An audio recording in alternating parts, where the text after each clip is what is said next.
highlight women who are doing things in business out here, especially in the Houston area, in the Houston community, to show, highlight some of the things that you guys are doing. We also do men on Monday. So, today is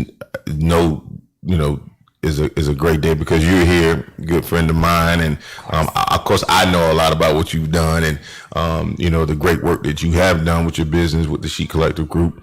I've seen it, been a part of it, and have benefited from it as well. Gotten value from the work that you do. So I want to talk a little bit about that. So, well, first of all, you're originally from Houston. Houston. What I know you. I'm gonna give you a chance to go and claim what part you're from. Go ahead. Of course, we had a north side, south side kind of thing going on. But anyways, I am from Houston, north side, 5th Ward, to be exact. Grew up in 5th Ward in Trinity Gardens area, so I'm a homegrown north side girl. Okay. Now, what high school? Because it's funny, we was having this conversation just yesterday. What high school did you go to? I went to Booker T. Washington High School for Engineering Professions, the one and the only, the best high school in Houston. There is no other. So right. Even when you hear the folks talk about JY, just remember BTW, okay? All right. Okay, all right. Yep. Now, do y'all have a strong alumni group like JY does? Oh, we definitely do. Okay. Definitely do. So, trying to take our name away from history would be a bad idea. People will come for you. Oh. Yeah. Oh, okay. Yeah. All right. All right, Booker T. Okay. Yeah, there's a little history behind Booker T. Washington. We came on the scene, I don't know if you're familiar, but Old Color High was the original high school here in Houston for colored folks. And then it became Booker T. Washington. Okay. So it's been the longest existing high school in Houston. Really? Yep. Really? Wow. So was it the first black high school here in the city? I want to say yes, but I'm sure folks would correct me if I'm wrong. But I know Booker T. Washington has been in existence for over 100 years, probably like 120 if I'm not mistaken. Wow. So I'm sure a lot of history there. Yep. A lot of history there. Okay. So you graduated from Booker T. Yes. You went on to do great things. Where'd you go to school? I went to Prairie View, and I started out at Prairie View A&M, but I finished up at the University of Houston. Go Cougs! Okay. Here in Houston. Okay. So you just H-Town down. You just all day long. That's what I represent every day. Okay. That's cool. So, tell us a little bit about your business, the She Collective Group. What is it that you guys do, and what is it that you specialize in? So, She Collective Group is essentially an event management business. I produce and plan events. And additionally, I provide administrative services for small businesses and nonprofit organizations. I love to work with businesses and nonprofit organizations, but I will do private events like birthday parties, anniversaries, and things of that nature. I've been in a business for about, this is 3.5 years probably. And so it's been going really, really good so far. So what made you want to get into, starting the She Collective Group? Like what inspired that? Oh my God. So you know how when you get together with your family and you become the designated organizer and planner, and you assume all of these responsibilities because people think that you're capable, and then it happened with church, and you start organizing church events and conferences and workshops and all of that good stuff. And so it just became a passion of mine, and it came to me really, really easy. And so family reunions, baby showers, all of that stuff. I was doing it for a long period of time. And I think back in like 2010, I was like, you know what, I'm going to start my own business, do my own thing. But I didn't start, had children, was trying to be mindful of what they needed and what their schedules were. So I kind of wrote it into existence back then, and then I decided to embark upon it late in 2016. Okay. Yep. So you really kind of took an organic approach, sounds like, to starting a business. And even when you first started, it sounds like you just really kind of started within your own network of people, your friends and family that you started organizing events for. Is that how it went? That is how it went. And then, of course, with family and friends saying, oh, I know Sharon can do this particular event. I started out, one of my first events was a fashion shows for the No Excuses Foundation with Casey Williams and Jillian Williams. It's essentially it's centered around basketball, but they have many other components to their nonprofit, which includes mentorship for young kids. And so they wanted to do a fundraiser to benefit their foundation, and we started out with the Diamonds and Bow Ties fashion show, which is like my first public event, and it went off without a hitch. And so, family and friends referred me over, and then that's kind of really how I got going. Cool. Now I know you said you really have a true passion for nonprofit and community type events. So what are some of the cool things that you've been a part of in that realm? So here lately, last year I partnered with the Mouths of Giving Foundation, which is the foundation for Nephew Tommy, and I was able to work with him in getting his golf tournament off the ground that happens here annually in Houston.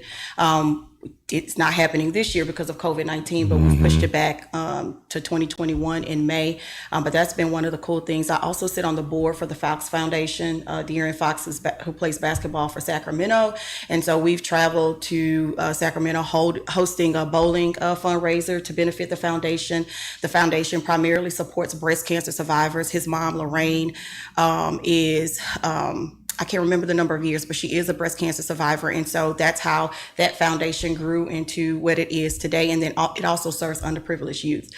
So it's been really, really cool to work with various organizations and all of their goals. And it's a great way to be able to give back, because I come from underserved communities, underrepresented areas. It's always important for me to be in a place where I can give back. And those opportunities have allowed me to do that. Yeah, that's awesome. And I'm sure it's very cool, being a part of those type of events and activities and seeing, the benefit that comes from it to those individuals who you're trying to make that impact with and doing those things. So how has, you talked about COVID, so, we got to ask, how has COVID, you just mentioned, you pushed the thing with Nephew Tommy back to next year.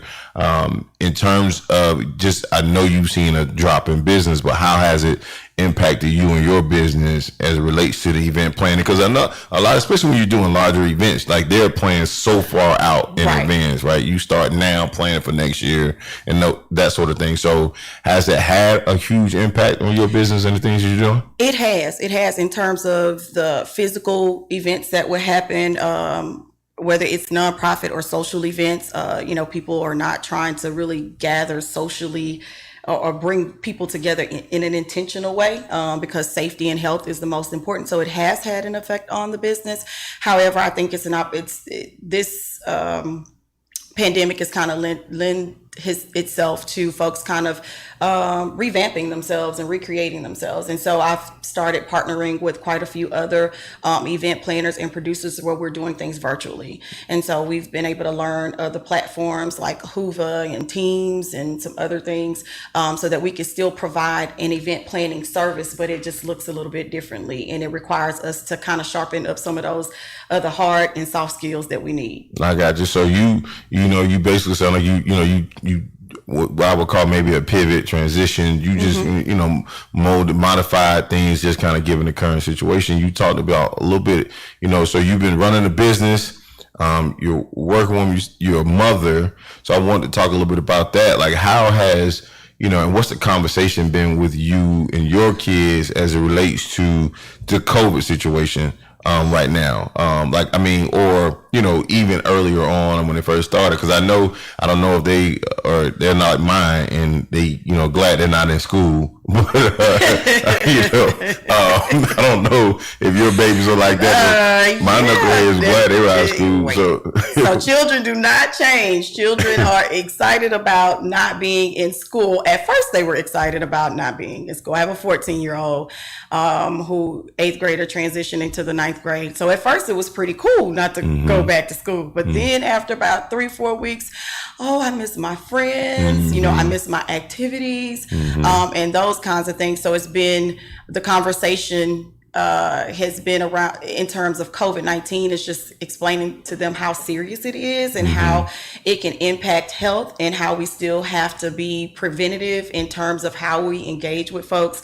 So, going back to my 14-year-old, she's anxiously ready to have some type of something with her friends, but we want to do it in a way that doesn't risk health. And then, of course, my college students, they're home. They're boys. They excited. They stay up and play PS4 all night, ready to order PS5. Eat me out of house at home. They eat me out of house and home.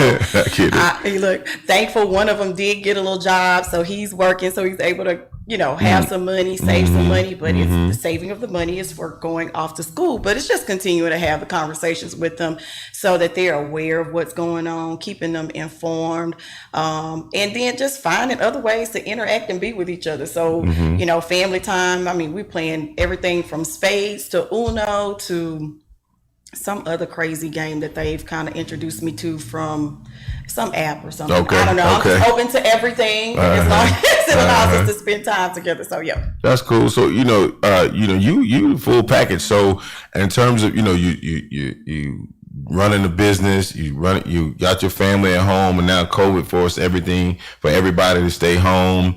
The kids are home, and you still manage to, over the years, not even just now that COVID, but just in general, when you think of women who are, doing it and being successful, you would definitely be one of those. So what do you attribute, the work ethic and perseverance to, because I mean, how tough was it trying to, has it been, these 3 or 4 years? You got teenage kids, very active kids, but yet you're still trying to build and grow your business. How tough has that been?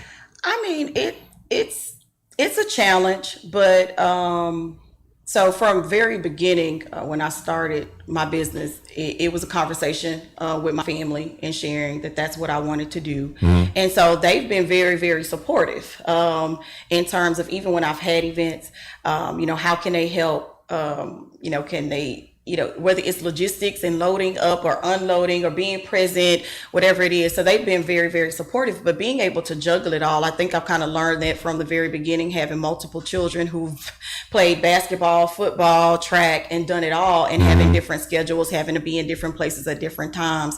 I think I've kind of gathered a skill set that allows me to juggle, different balls at different times and not being able to necessarily drop one, something may get away from you, but at the end of the day, not being able to drop it is like the key thing. So right. But just being able to push through those times, even, juggling all those things at the same time, to me that's what moms do. We push through, we juggle, we multitask, we organize, we take on things we probably shouldn't just because we want to check them off the list and we want to get them done. And we know if we do them, they're going to be done right. It's the same thing in business, but at the same time, being able to let people in and delegate and for folks to be able to provide you with assistance that you may need. It's the same thing. I think those are transferable skills, being a mother and being a business owner.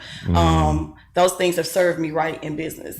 What would be if you had, one piece of advice that you'd like to give, other women, mothers who are, whether they, have an idea for a business or maybe they just started their business or, what piece of advice would you give them as they get ready or have, begin this journey of going to being an entrepreneur?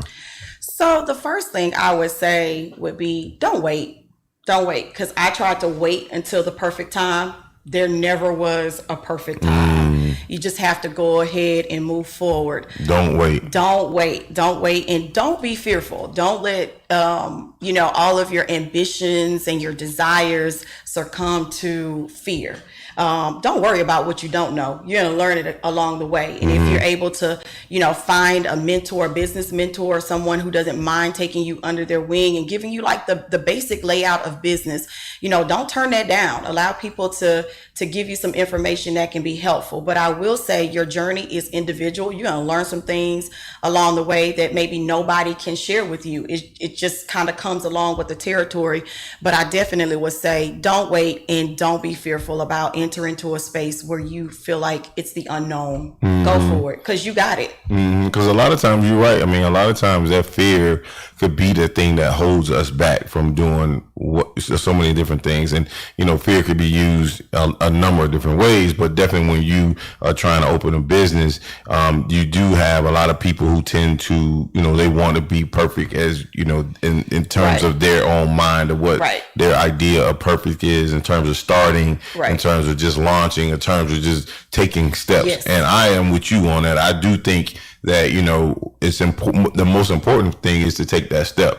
Yeah. To jump, sometimes you jump and you gonna land, but you gonna learn as you go, type of thing. I think that's equally as important, because if you never do that, then you never really kind of get the opportunity. Yeah, absolutely. And I mean, and I know a lot of women probably would agree with me out there, but there's no blueprint to raising children. There is a blueprint to running business. So if you were fearful about having a child, wow, you should not be fearful about running a business, because there is no blueprint for running children. We go for what we know. We learn our best practices through our parents, through the foundation that's laid for us as we, grow up.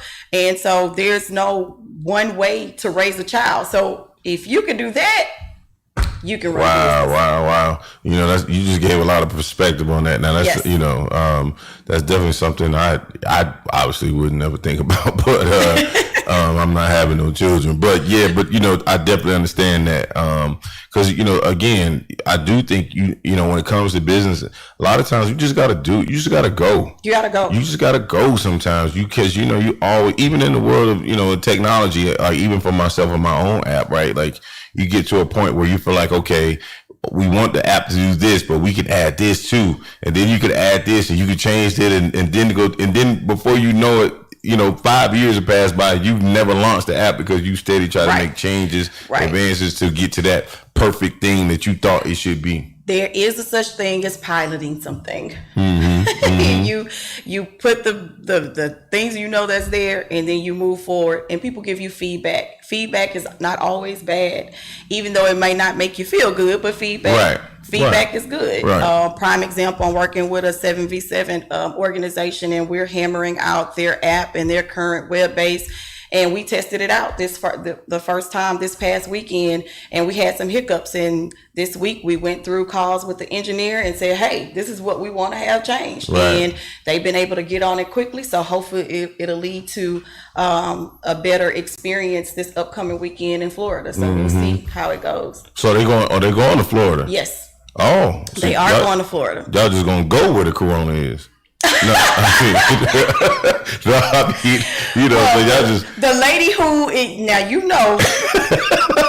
we've had these conversations about COVID-19. I am the most I don't know how to, I have my gloves, I have my sanitizer, I got my Lysol, I got my mask, I got a shield for you, I need you to stand back. So at the same time, still trying to figure out what's normal in order to do business, but still being protected at the same time. And I'm all about being protected. So just know there will not be any social. Okay. Now, in all fairness, now Florida is my home state. First of all, let's just not get it twisted. So I'm not, but our numbers are rising here in Houston, and you hear a lot now that's coming out about. So how you brought it to Houston? No, see, don't even do that. Don't even do that. Don't even do that. But you hear a lot about how the numbers are spiking, and what are your thoughts on businesses opening up as we continue to talk about reopening and things like that? Meanwhile, there's this spike in numbers in cases. What are your thoughts on that whole situation? Well, I mean, being a Texan, I kind of feel like we opened up too soon. I think we did it at a much faster pace than it should have been done. If you go back and you look at the phases in which Governor Abbott introduced, they were all on a 2-week basis. And what we do know about COVID-19, even though things are fluid and they're always changing, is that you see results in 14 days in terms of people saying that, oh, maybe I have the symptoms, I need to get tested, and then they get tested, and then, then you have to get the test results. Well, we opened up 1 week, opened up restaurants and retail at 25%, and then the next 2 weeks, we were at 50% without even knowing what happened with that first 2 weeks of being at 25%. And then not only that, increasing the percentage in which they were open, we opened up additional businesses. And so you add that into where we are now, we're not even out of June, and we're already seeing those numbers drastically change from what we saw in March and April. Yeah. And so we have to understand. I know that most, in a simplistic way, people are saying, oh, it's because more testing is happening, but no, there's more disease being transmitted because we're out and about. More people are being social and engaging. They're packing into clubs, into bars, and things of that nature, versus trying to keep it towards the things that are essential. And so we moved away from that pretty quickly. So I think that was probably a contributing factor to. So do you feel like the time frame should have been expanded between the different phases of reopening? I'm not an expert, but I do believe that we should have had an expanded reopening, just based on the things that public health experts are saying. I know that our president has moved away from listening to folks like CDC and WHO and NHI, but however, they're the experts, and they've said that, that it should have been, the way that we did it should have been mitigated. We should have expanded the time in which we chose to open up and decided what really was essential and what really wasn't essential. And so just looking at their reports and hearing what they have to say, I would have to say, we should have expanded that time in which we've opened up. How do you, a lot lately is also, so Houston, Harris County, I think it's been issued, quite a few number of other places as well, the new mandatory mask law. Like we walked in the studio, you move around from building to building. You can't go into a business right now in the city of Houston without having a mask on. While they rolled that out, the other side of that is that the governor has said, the judge issued that law here in Houston, Harris County, should I say. But the governor also came out and said, well, listen, we're not going to enforce this law. So, do you feel like there's a huge disconnect between the local, state, and oftentimes, yes, most of the time, just as much the federal governments in terms of dealing with this situation? There's a disconnect, but I think it's an intentional disconnect because the virus has been politicized. I've never ever seen an infectious disease politicized the way that it has been now. And so whether you decide to do one thing, like wearing a mask, it determines what side of the aisle you're sitting on, whether you're sitting on the left or the right. And so I think us being a red state, that's the reason probably why Abbott is not saying we're mandating the state of Texas to wear masks, but putting the onus on the city and municipalities and counties, and then ultimately businesses. I mean, you're putting businesses in a very vulnerable position because at the same time, people are trying to patron businesses and businesses are trying to generate revenue. You put them in a position where they may have to turn away business and then enforce things, and then ultimately create conflict for those who don't believe that they should wear a mask, because that was not the communication that was initially shared from the top down. And so it's become a point of contention. So I don't know how we're going to reel that back in, but to answer your question, there is a disconnect, but I believe it's an intentional disconnect though. What is your projection for how you think this plays out over the next, say, month, next 30 days? What do you think happens with because if there's a continued increase in cases that are coming out, businesses continue to open, what do you think anything will happen drastic, if at all, and what do you think will happen? I think that Governor Abbott, being responsible for this state, as he's already kind of started to do, will have to change his tune in terms of how he started out providing information about COVID-19 and even the opening, because in his address he had a couple of days ago, it was like, I want to encourage everyone to wear a mask. That was not the message that he had before.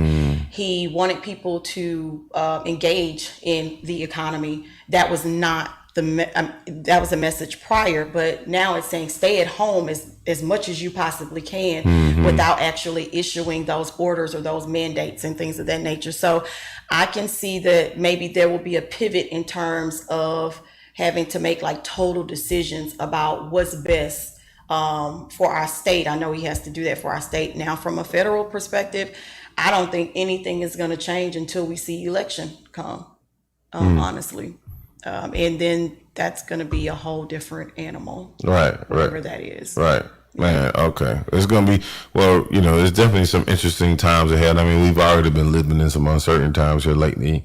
There's so much been happening, with and around, the state here locally, both, all around the country. And we'll dive into, obviously, the temperature of what's going on with, dealing with social injustices and crisis that we're in, a cultural crisis that we're dealing with, within this country. Because I definitely want to get your feedback on that. One, just being an African-American woman here in this country, then being a mom, you got young men, that you absolutely love to death. And, I want to definitely hear you talk more about that for sure. So when the COVID thing came down, for you guys, was it for you and your family, business and whatever, was it complete shutdown for you guys? Like, how did you guys adjust? Was it like, did you believe it when it first came out? Like, or what were your thoughts on? Oh yeah, I believed it when it first came out. I didn't question whether or not we had an infectious disease here. I didn't question that. And so I think what went through my head was, are we going to take this seriously? Because the communication from federal government, state, there was some chatter around our local government, but not too much. So as working in being in business, you hear those things and you try to prepare for them. So really was waiting on what was leadership going to say about COVID-19. And then when the shutdown came, it was kind of me corralling my little people and saying, hey, we have to lock down. You have to come home.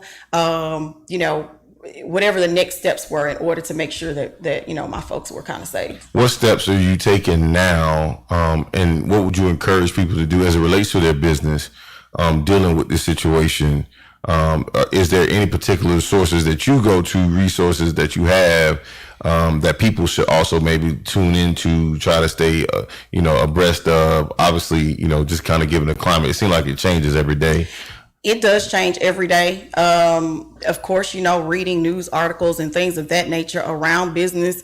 I kind of do that every day, but at the same time, just thinking about what can I do at this point in time that's going to benefit me when we get on the other side. So if that's professional development, then I'm looking at those things. If it's networking with other business owners, then I'm doing that as well. If it's in the space in terms of reinventing my business, then I'm working on that too, and some other things that I may have thought that I wanted to do, but now's the time I can do that because of the downtime. Okay, making sense. Well, again, we appreciate you coming through, spreading this wealth of wisdom when you're giving us here today. We'll be back in a few minutes, guys. We're going to take a quick break. You're listening to The Cutting Edge right here on Edge Radio. We'll be back. Hey, listeners, in my opinion... Wait. Your opinion doesn't matter. This is where opinions collide on the Edge Radio Network, where we have discussions about politics, culture, philosophy, worldview, just the trivial topics. Every Thursday morning from 10 to 11 a.m., the gloves come off and we get into the nitty-gritty. Want to suggest a topic? Hit us up on our Facebook page, YouTube channel, and Instagram, and let us know what gets your blood pumping. Tune in to Edge Radio, where truth still matters.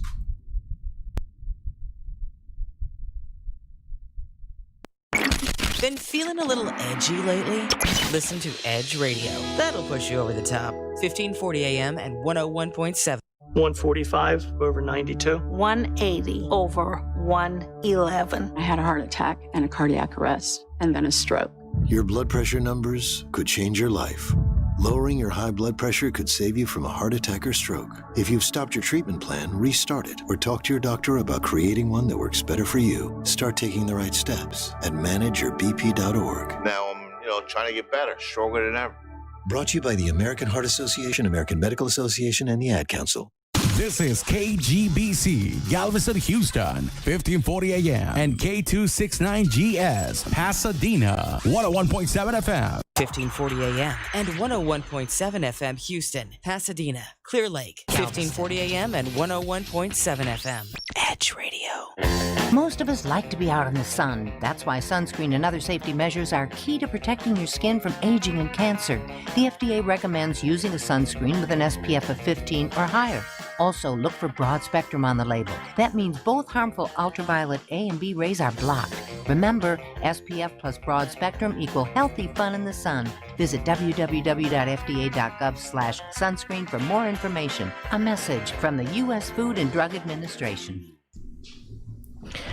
At Avanta Health Professionals, we are a dedicated medical practice designed to meet your health needs in the most efficient manner possible. At Avanta Health Professionals, we specialize in medical services that include diabetes, heart disease, pain management, hypertension, obesity. For more information, visit us at avantahealthprofessionals.com. For an appointment, call us at 713-885-9899. 713-885-9899. Are you ready to be pushed over the edge? Edge Radio, coming soon to 1540 AM and 101.7 FM Houston, Pasadena, Clear Lake, Galveston. Business owners, thought leaders, when you're ready to connect with new customers, your radio station has the edge you need to succeed. Call 281-744-0446. For more information, call 281-744-0446. Been feeling a little edgy lately? Listen to Edge Radio. That'll push you over the top. 1540 AM and 101.7 FM.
Welcome back to Women Crushing It on Wednesdays, right here on Cutting Edge. You're listening to Edge Radio Network. You're only 1540 AM and 101.7 on your FM dial. I am your host, Al Roundtree, sitting in with, again, Miss Lovely, Miss Sharon Fletcher of Chic Collective Group.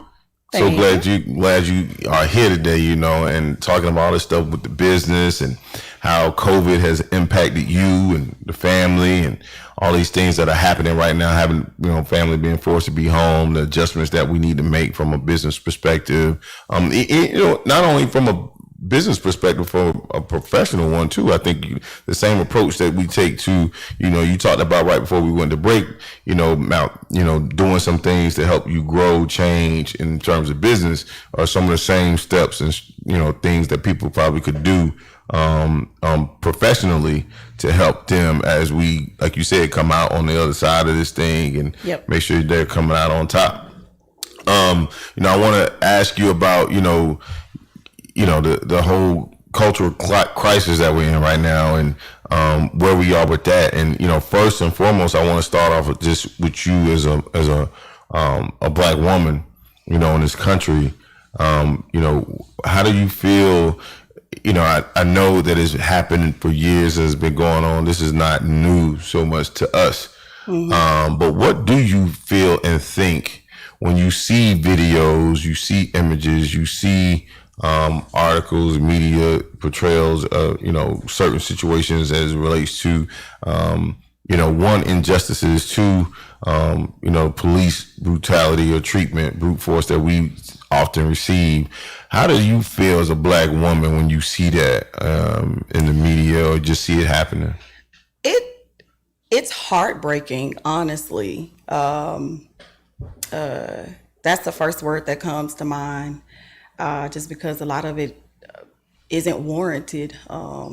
Being able to receive a different type of treatment just because of the color of your skin. And then it becomes exhausting just because it's happening over and over and over again under the same premises. It happens over and over again. But then you find a place where you can't be exhausted, you can't be tired. You have to find a way to still, try to gather strength in order to be a part of change and whatever that looks like. But it is definitely something that weighs in on me. I have 3 boys, young men, and I do worry as an African-American mom, Black mom. I worry daily. If I'm not hearing from my sons at certain times, I worry about them.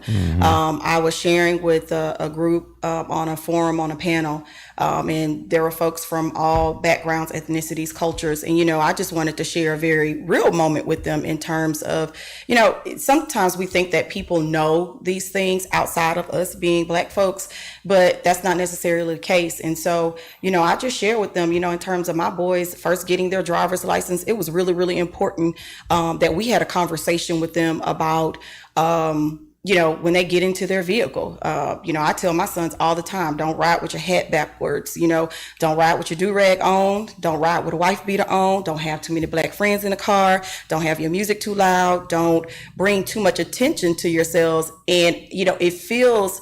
you feel horrible trying to make them understand that when truly they're being young men, teenagers, and just trying to have fun and enjoy themselves just like their counterparts do. But you have to have that conversation. And then when you start, thinking about them being engaged with the police, it's the immediate thing. Hey, make sure, when you get stopped, you pull over, turn on your phone, to record, even if it's not video, but at least you can, capture sound or whatever the case may be. Put your hands on your steering wheel, and if they're asking you for anything that you need to ask, can you get those things before you just reach to do something, because it could be something fatal. We've seen that over and over and over again. My kids come from a foundation where they've been taught to say yes ma'am, no ma'am, yes sir, no sir. So, to kindly engage folks. But then we see that that's still not enough. They've been taught to comply, especially when it comes to authority and elders, but still that's not enough. So when you get to those points, what else do you tell them to ensure that they come home safely? And that's been my message to my sons here. I just need you to come home safely, because if you can get home safely, trust and believe, Sharon Fletcher from 5th Ward, Texas, is going to take whatever necessary steps in order to take care of whatever happened, especially if it wasn't merited or warranted. And it's so sad that you try to raise, thoughtful, respectful young men, but just by the simple look at them, it's already a threat. Right. So, it's amazing because it's like, so you could try to arm them as much as you want, prep them as much as we can, educate them as much as we can, tell them and which, first and foremost, it's ridiculous that we have to think that way. Like, we got to actually go through that. We got to go through that training for our children, and, or even as Black men and women, we got to think this way every day that we wake up here in this country that's supposed to be so free. First of all, that's terrible in and of itself. And then, regardless of how much preparation we do, regardless of what we look like, not from a skin wise, but just how we dress, I could have on a suit and tie, you know, and still get treated the same way. You know, it doesn't matter, you know, for us, you know, you often hear people always saying that, you know, no matter what stage you are in life, you know, they still going to see you as a black man. I won't say what they really say, but, you know, they still see you as that threat, right? They still see you as a black man. They still see you as, you know, this person that may cause harm, bring harm, or whatever, right? Which is truly the most disheartening, the saddest part for me is that, you know, it's nothing that we could do.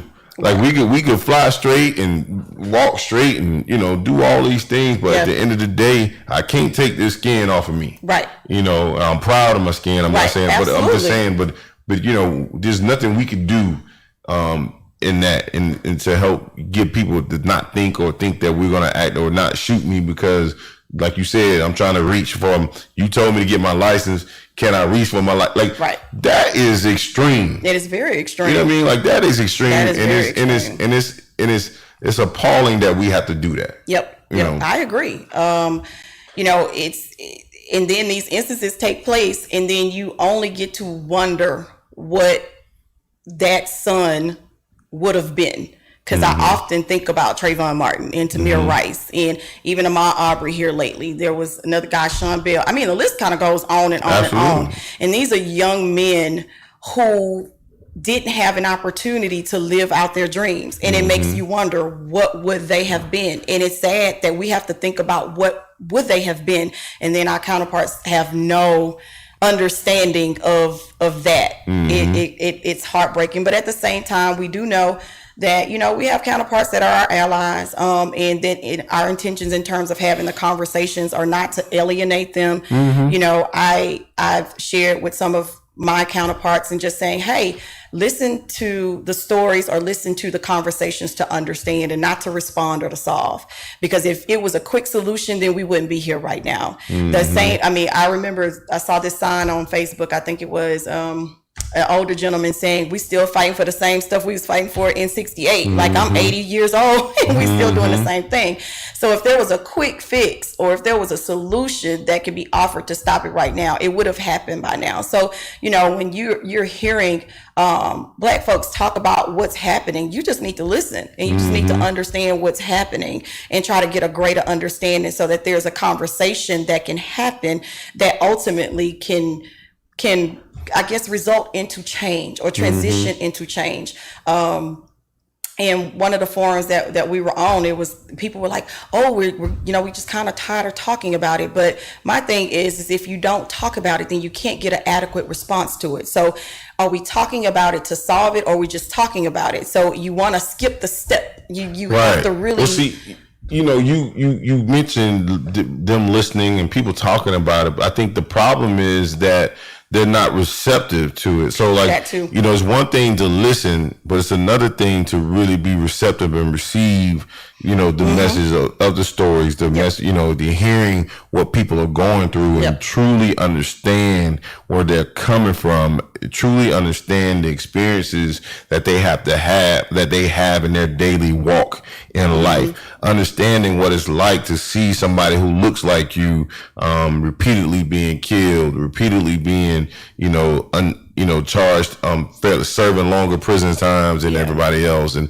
just repeatedly seeing these things happen. It's if you know, you talking to somebody and they may be listening, but they really not paying attention. You know, they're really not grasping, you know, where you're coming from. So you will receive the thought of, man, I'm tired of talking about this, or you know what, man, it's like, can we move beyond this? Well, no, because you ain't heard me the first time. Absolutely. You know, when you listen to me, then we can move forward. And I think now what's happened, unfortunately, as a result of George Floyd, I don't even think it resonated as much with Ahmaud Arbery. I thought it was George Floyd's situation that really has shook. You know, I would say, you know, those counterparts, those other people who probably normally would be like, oh, well, here they go again. Right. You know, but they seem to have opened up and received it a lot more. I agree, because it was such an egregious act, and it was caught live on video. You cannot ignore that. I was sharing with a friend of mine that even with Breonna Taylor, we know, that was horrible for, them to go and enter her home, no knock warrant, and kill her. I mean, and her name kind of got skated over just a little bit. We know she's there. Those folks who, we know that she's there in terms of needing to advocate for her. But I think being able to see the egregious act just take place, it really resonated with a lot of folks in saying, you know what, this is not normal. This is not right. This should not be happening. Right. And I think that was the reason of the bigger kind of impact, if you will, just because it played out 8 minutes and 46 seconds with somebody begging for their life. Man. It's tough to go through 8 minutes and 46 seconds and not feel hurt and feel not even just an inkling of the pain that maybe that man felt. And I'm telling you, hearing him ask for his mama or call for his mama, that hurt me to my heart, because I can imagine one of my sons, doing that, and that hurt me to the core. So what so in seeing that and in light of what's going on, like what was the conversation like with the boys? What was the conversation? What happened? Like what? We had some very candid conversations. Just because they're at an age now where they can really see and really understand, right? The depths and the gravity of what's going on. What are their thoughts about what they're seeing and, that sort of thing? Man, it's still almost like it's an unbelievable thing to them. Even though they've seen it and they've witnessed it, they just don't, it's like they can't say, I just don't understand how this is happening. But I do know that it is happening. So I need to govern myself accordingly and try to be ready, knowing my rights when I get stopped, being able to have those uncomfortable conversations with folks who would generally kind of shy away from those conversations. I think it's kind of put it in the forefront. As you know, our generation of children are growing up a little bit differently because they're kind of culturally diverse. Like my oldest son has friends that are from every background that you could ever think of. They look like the rainbow team. And I know it's been hard and difficult for them to have that conversation amongst themselves, because that hasn't been the lifetime of their kind of relationship, if you will. They kind of live in a bubble. And to see this kind of stuff just happening towards a targeted or a group of people, it's really hard. It's difficult. So we had some candid conversations. They were quite emotional about what was happening, but at the same time, just one of my sons just resolved. He's like, look, just try to be on the side of right as much as I possibly can, and then pray, because we are faith-based folks, and try to pray and ask God to give us the strength and what we need in order to move forward, and to make sure that we're a part of whatever needs to happen in terms of impacting change. So joining organizations and being informed about what they're doing. We talked a lot about voting and registering to vote and being informed about candidates who are running for office and how they line up with our values and our views, and some of their, because of course everything that they've ever done comes into play too in terms of how they vote on certain bills, and certain issues that affect communities. It's important for you to know that. So it really was like that broad conversation around all of those things, and knowing what you have the power to do. So it was a really powerful conversation with them. Man, that is awesome. And I know that, I know that a lot of times when things happen, in the country, society, just in society as a whole right now, we really don't, a lot of times you don't really sympathize or feel or understand what's going on because it's not happening to you. So just like, when people die of different diseases or even COVID situation, like a lot of times I think people don't truly understand the gravity of the situation until it touches you. It touches somebody or it touches, somebody in your network, what have you. But for me, and I think this goes for a lot of us, I think in the African American community, when you see situations like this, that doesn't hold the same water. Like you feel that, like, you know, you see a black man being killed by the police, you see a black woman being murdered by the police, so you see these things happening. We truly feel that differently than another situation where, you know, if they got, you know, chicken pox over there, they got it over there, so I don't need to worry about it, I'm good over here. But it ain't like that when it comes to matters of race. And why do you think that is? Man, history, really. You think this because it's been going on for so long that it just takes on a different level of emphasis or a level of importance for us because it's been going. But you know what? Because it's been a part of our heritage since they brought us over here on boats for over 400 years. Right, and it's been accepted. So because it's been an accepted practice, accepted thing that kind of happens, you don't have the same kind of feeling until something. And I'm going to keep using George Floyd, something egregious like that happens. You saying, man, I have to question everything that was afore. And I mean, especially for, you know, for our counterparts, because I think until this moment, then just like you see statues and what people really did and how they contributed to America, all of that stuff is coming into question right now. Specifically Robert E. Lee in terms of slavery and those things. Why are we idolizing someone who thought that slavery was a great idea? I think that he really doesn't represent what America really is. And so it makes you have to bring into all those other what things. It's supposed to be. What it's supposed to be. What it is supposed to be. But it makes you bring all of those past things into question. And so it makes you take a deeper look and it's like looking at yourself in the mirror. You know? Yeah, absolutely. So what are your thoughts on it? I mean, there's a lot of that been happening here lately. A lot of companies rebranding themselves. Aunt Jemima. I saw an interesting picture because we had this conversation just yesterday or the day before with one of our guests, and I just saw a picture yesterday of, I guess it was the original Aunt Jemima. And, you know, she had on the clothes that I guess, you know, the house slaves wore when they were cooking and stuff like that, and the white dress. And the picture had two pictures. There's a picture on the right that it showed her from, you know, like really kind of like maybe the waist up a little bit. And she had a big bright smile and she held this stack of pancakes on a plate. And, you know, she's smiling so big. And then they, you know, the comment in the, you know, the caption of the thing was like, you know, I don't care how long it's been, whatever, you know, the brand was built on, you know, on slavery, this type of thing, the image that it had. And they were like, because what this picture you never see is the one on the left, which was a full body picture of her, and it showed her chained to the table. I was like, wow. Yeah, that brings a very different perspective. Man.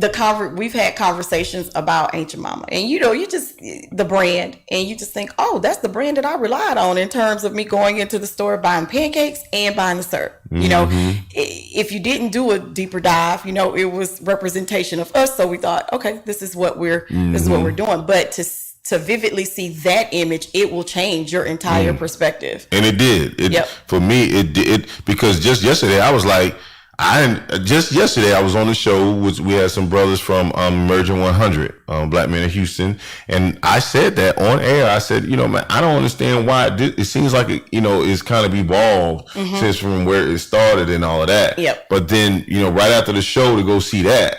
Oh, it just changed. I was like, oh man, like this. Oh yeah. You gotta get rid of that. Like you gotta get rid of that. And you're seeing that now across the country with a lot of different companies, organizations, a lot of different brands. Do you think that that's gonna be enough?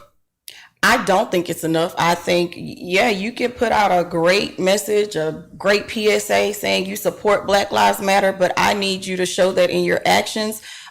In terms of even money. I mean, I know some people will just throw money at it and it won't have any impact, but you know, investing in small Black businesses, it's important to do that. Investing in our communities of colors.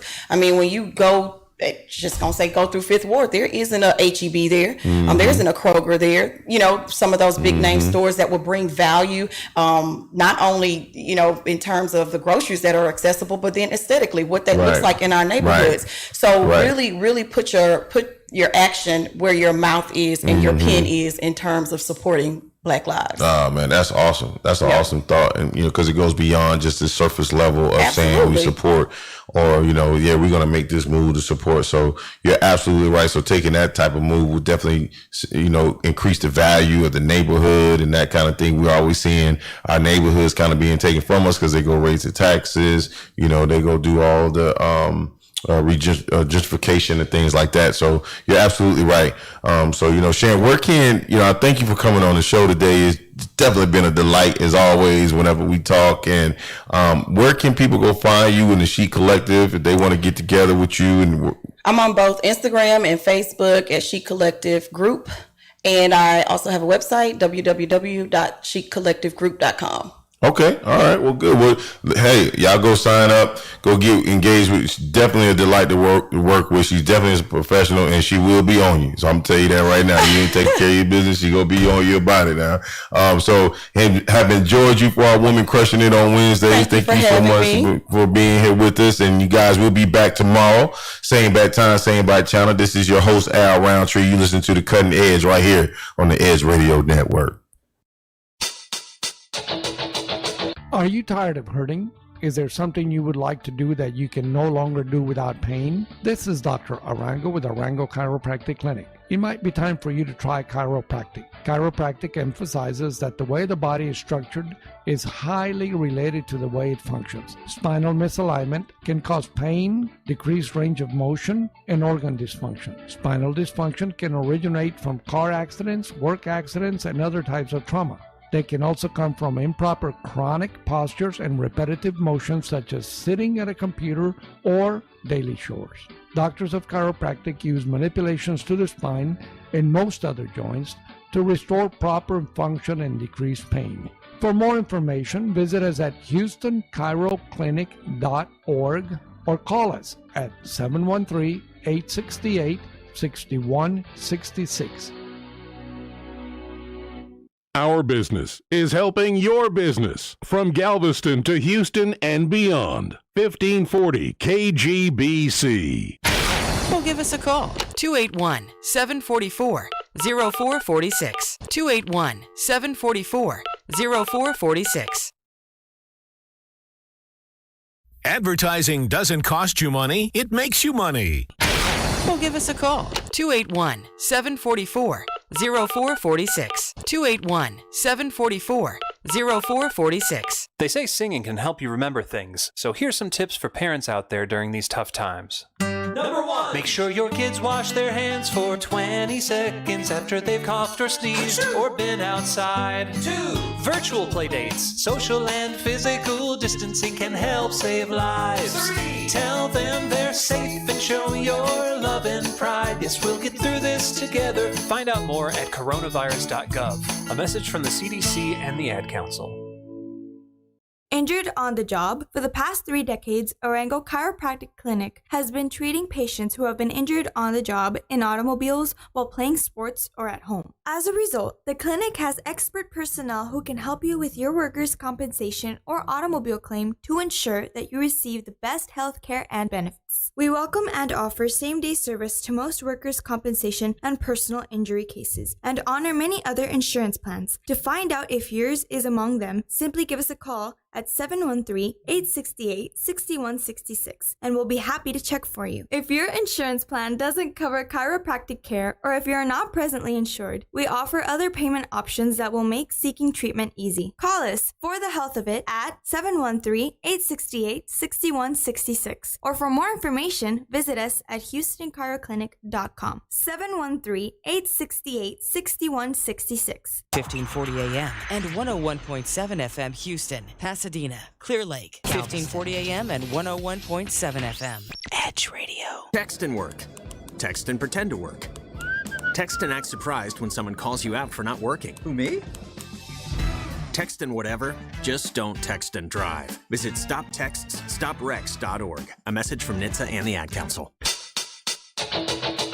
This is Dr. Arango with Arango Chiropractic Clinic to remind you that the knees take a lot of stress in everyday effort. And there are a few simple things that you can do to protect them. Avoid walking in unstable ground, wear proper shoes, lose weight, use ice instead of heat, and avoid daily activities which exacerbate the pain such as jogging or climbing stairs. Low or no impact